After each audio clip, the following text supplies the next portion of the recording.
pameran menggunakan mobil Sprinter.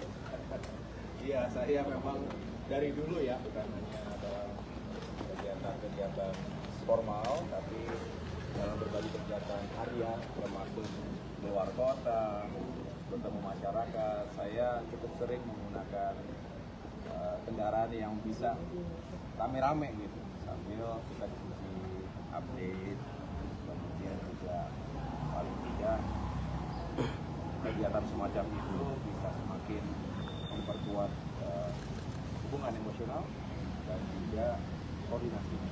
Saya pikir ini bagus dilakukan kapan saja, di mana saja, dalam konteks apapun. Mas, ini kan posnya baru nih. Sebelumnya kalau boleh dibilang di APR BPN kemarin ngurus tanahnya dulu. Sekarang ngurus rumahnya atau ngurus bangunannya, infrastrukturnya dan kewilayahannya. Iya, saya nggak tahu ini adalah jalan yang saya lalui. Saya rasa ini sebuah kemuliaan dan juga amanah yang harus saya jalankan dengan penuh tanggung jawab, termasuk menteri-menteri yang berasal dari Partai Demokrat ini dengan berbagai latar belakang, ekspertis, rekam jejak. Insya Allah kami siap untuk bukan hanya diperankan, tapi berkontribusi membantu penuh Pak Prabowo untuk bisa menjalankan dan mensukseskan pemerintahan 5 tahun ke depan. Berbicara infrastruktur, kita tahu kita semua membutuhkan infrastruktur yang baik, yang berkualitas, yang mengedepankan aspek keselamatan dan juga kenyamanan bagi seluruh warga. Dan kita tahu pembangunan infrastruktur yang sudah dijalankan selama ini banyak progres yang baik, tapi selalu meninggalkan ruang untuk penyempurnaan, perbaikan, segala hal yang sudah baik untuk kita lanjutkan.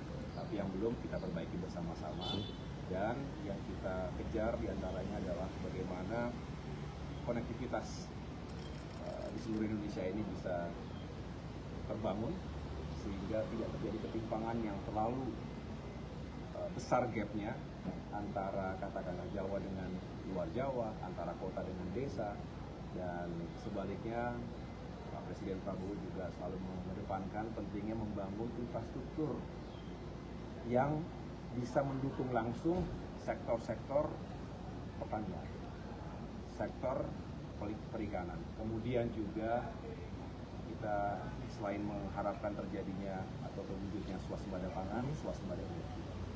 Dan yang tidak kalah penting, bahkan menurut saya harus juga diutamakan, bagaimana infrastruktur ini bisa meningkatkan kualitas hidup manusia. Jadi SDM kita juga semakin baik kalau fasilitas infrastruktur pendidikannya juga makin bagus, accessible. Kemudian juga fasilitas pelayanan kesehatan juga makin terjangkau, makin bagus. Selebihnya bagaimana kita bisa membangun sentra-sentra ekonomi yang semakin produktif dan kompetitif, investasi juga bisa mengalir lebih baik lagi ke Indonesia, ekonomi lokal, termasuk juga para pelaku UMKM, industri kreatif itu bisa maju dan diberdayakan.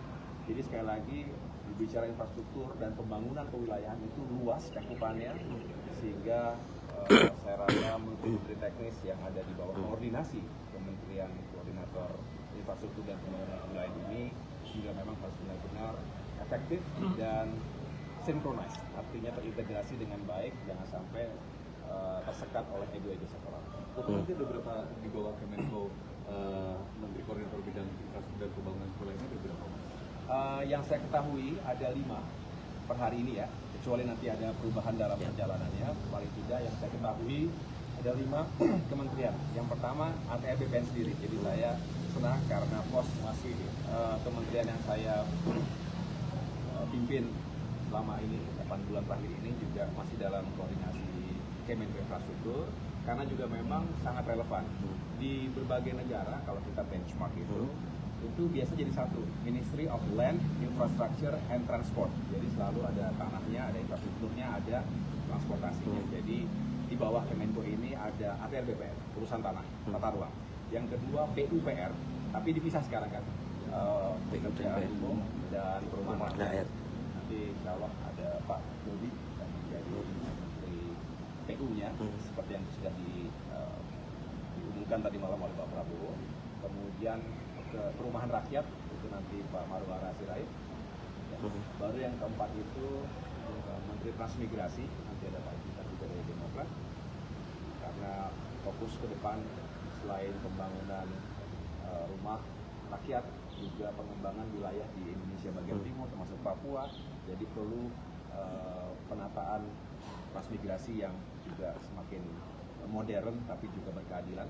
Dan yang terakhir, yang kelima, Kementerian Perhubungan, jadi bicara darat, laut, udara, konektivitas, transportasi manusia, barang, dan jasa ini juga semakin meningkatkan pertumbuhan ekonomi secara nasional. Jadi 5 itulah yang ada dalam koordinasi kami. Kalau melihat dari waktu pembekalan di Hambalang juga ini salah satu arahan dari Prabowo adalah bagaimana menteri-menteri baik yang lama dan baru wajah-wajahnya ini bisa berkoneksi dengan cepat.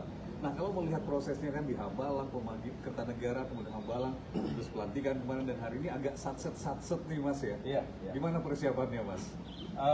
Untungnya kita biasa juga harus beradaptasi cepat. Jadi menurut saya ini juga menunjukkan karakter kepemimpinan Pak Prabowo yang ingin segala sesuatunya itu pertama dipersiapkan dengan baik, tapi juga kita semua harus responsif, adaptif. Jadi kalau ada dinamika, perkembangan baru, tugas-tugas baru, itu juga harus direspons dengan cepat. Karena ini juga akan menentukan. Sehingga tadi benar soliditas harus dibangun antara sesama kabinet merah putih ini. Saya senang namanya kabinet merah putih. Ini penuh dengan spirit nasionalisme, patriotisme, tapi juga semangat kemajuan ke depan. Sehingga dari berbagai latar belakang profesi, banyak partai politik juga yang bergabung, termasuk juga lintas generasi, ada yang sudah senior, sudah beberapa kali menjadi menteri, ada juga yang masih sangat muda.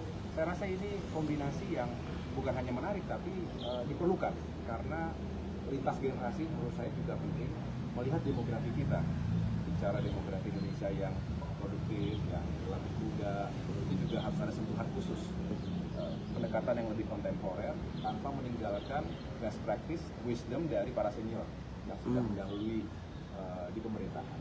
Jadi mudah-mudahan segera terbentuk sebuah kabinet yang kokoh, yang solid, yang juga kompak, dan mudah-mudahan kita bisa menjalankan tugas ini. Mas, waktu pemanggilan di Kertanegara kan infonya yang saya dapatkan adalah langsung menandatangani fakta integritas di depan Pak Prabowo. Artinya di saat itu sudah tahu pos jabatannya. Kurang lebih seperti itu, tapi yang jelas sebelum diumumkan secara publik oleh Presiden sendiri, Presiden yang sudah dilantik secara resmi, kita semua harus terus siap dengan penugasan apapun. Kalau ada perubahan atau ada pergeseran, ya juga menjadi bagian dari wilayah hak prerogatif Presiden yang selalu kita hormati. Pada prinsipnya kami selalu siap ditempatkan di mana saja, tetapi secara umum tidak ada perubahan yang sangat signifikan, sesuai dengan harapan beliau ketika beliau menyampaikan di Kertanegara. Kami masing-masing, Pak Sekjen, juga Pak Dodi, masing-masing mengemban tugas di pos-pos tertentu, tapi kami sambil menunggu benar-benar sampai ada final, ya, putusan final dan pengumuman kepada publik. Dan tadi malam sudah, dan sesaat lagi insya Allah kita bisa mengikuti pelantikan. Mas Ahy, sekira ini setidaknya ada 5 alumni Taruna Nusantara nih bareng sama Mas Ahy di kabinet. Ini melihatnya seperti apa? Berarti justru lebih banyak dari omongannya Pak Hasyim waktu kemarin itu. Iya, saya rasa mudah-mudahan tidak di blow up menjadi sesuatu yang seolah-olah ada klub tertentu begitu, dan tidak boleh dikotomi antara lulusan tertentu dan lulusan yang lain. Saya rasa kita semua anak bangsa yang punya cita-cita, punya semangat yang sama untuk mengabdi, berperan, termasuk SMA Taruna Nusantara yang saya tahu betul didirikan untuk mencetak patriot-patriot, pemimpin-pemimpin di semua sektor, tidak hanya TNI Polri tentunya, tetapi juga di semua sektor pengabdian, di pemerintahan, di dunia usaha, di kalangan akademisi, profesional, dan lain sebagainya. Jadi saya hanya menyambut dengan sukacita, dan mudah-mudahan semua anak bangsa yang memiliki niat, kapasitas, integritas yang sama itu bisa lebur jadi satu tanpa melihat dari mana ia berasal. Siap. Ini kalau dilihat dari teman-teman Demokrat banyak juga yang membantu Mas Ahaye di infrastruktur. Ini untuk sekjen ini di ekonomi kreatif ini seperti apa ini Mas Ahaye? Memang skillnya sangat kreatif atau gimana ini? Nanti bisa cerita sendiri lah. Sekjen saya ini sangat kreatif orangnya. Jadi saya rasa penugasan dari Pak Prabowo juga cocok dengan melihat speknya seperti ya Mas Hatta juga tahu lah sekjen kita ini penuh dengan kreativitas dan saya rasa ada 17 sektor